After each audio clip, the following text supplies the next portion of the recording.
Peace and love, family. Peace and love. It's your boy Chris Enlightened coming back again with some more spiritual vittles. And today I'm going in on the maximum number of deities on your altar. Ooh, this is a good one, family. This is a good one. The maximum number of deities on your altar. Ooh. This is a good one, family, because there's a big misconception out there that there's a limit to how many deities you can have on your altar. That's like saying there's a limit to how many people can help you. There's an infinite amount of people that can help you. Same goes for your deities. You can have as many deities on your altar as you like. Me personally, I'm not a fan of just having one deity on my altar. Now, there are some people that for sure know that there's one deity is working with them, but why not spread the power out amongst a multitude of deities? What if you have one deity on your altar? You've had your altar up for 3 to 6 to a year, 6 months to a year, and you haven't seen any wins, no changes. You're not flourishing financially. There's nothing changed for you. To me, that would mean that that deity isn't working with you. Now, if you're one of those intermittent ancestral altar practitioners where you just have your altar up and you only go there on Mondays and Fridays and that's it, of course you're not going to have any wins because you haven't programmed your altar. You haven't programmed your altar. But if you're going to your altar every day, feeding your ancestors, saying your prayers, burning ancestor money, and you have that one deity and you're not winning, I say get another one. The more deities you have on your altar, the more chances higher celestial, higher powerful spiritual beings can help you, family. You're not disrespecting another deity by having another deity on the altar like that. You'd know deep down if two deities don't get along. You'll know. Me personally, I always implore people first, start with one deity and gradually grow. Don't put a new deity up every week. Me personally, read up on the deity. See if you resonate with the deity. Read about their story. Read about the things that they like. Are you dreaming about the deities? That's one thing that I always tell people in my consultations. They always ask me, how do I know which deities to work with? More than likely, you'll dream about them.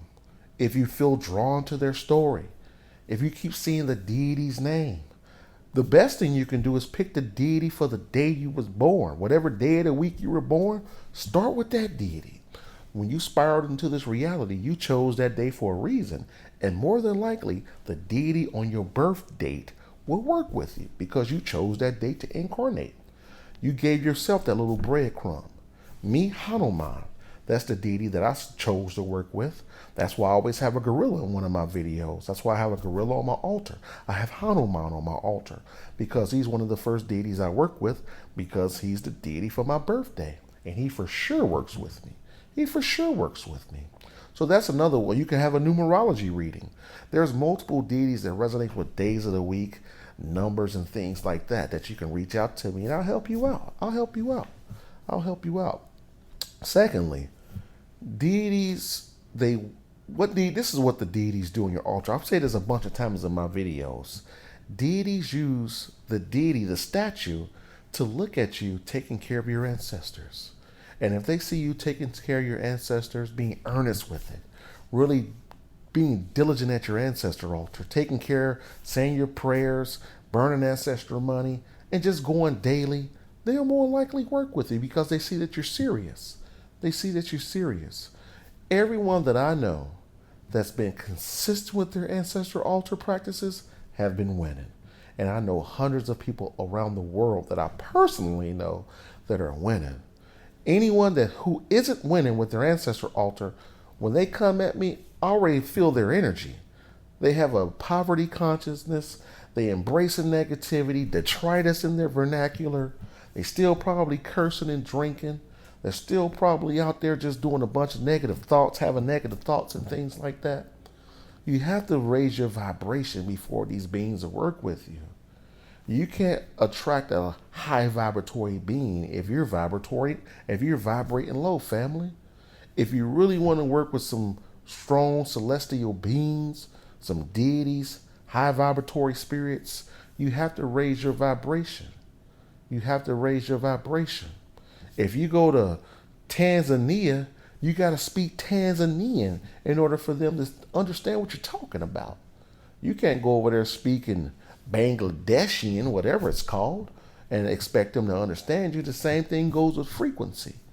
So if you really want to grow spiritually, you really want to work with these deities, work on inside of you first, family. Work on inside of you, because it just doesn't work like that. You don't want to take the risk of trying to work with a deity. They see you're vibrating low, still doing all these negative things. They might not work for you in this lifetime or the next 3 or infinite lifetime. They may be like, you know what? This person, I don't want to work with them. And that's just it. That's just it. You can't play around with these powerful beings, family. So lastly, I want to tell you this. You're a deity yourself. You don't know it. You're not aware of your powers. But you always want to put something that represents you on your altar.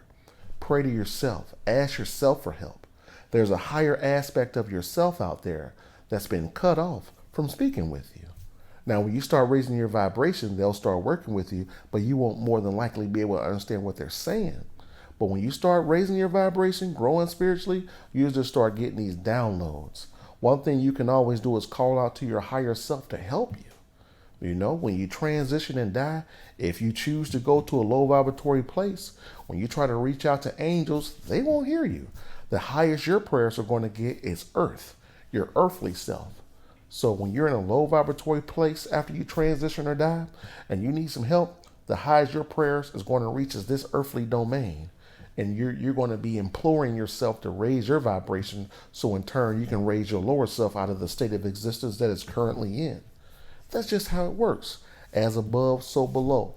I hear a lot of people talking about the speed of light, and that's outside of yourself. But the speed of darkness, I coined that term. The speed of darkness is searching within yourself to get the answers that you need to help you grow spiritually, family.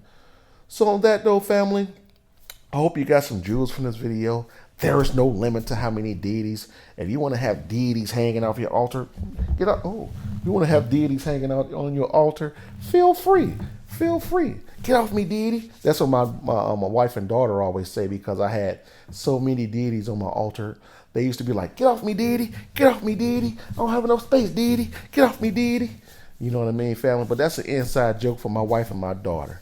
But on that note, family, peace and love. Winning.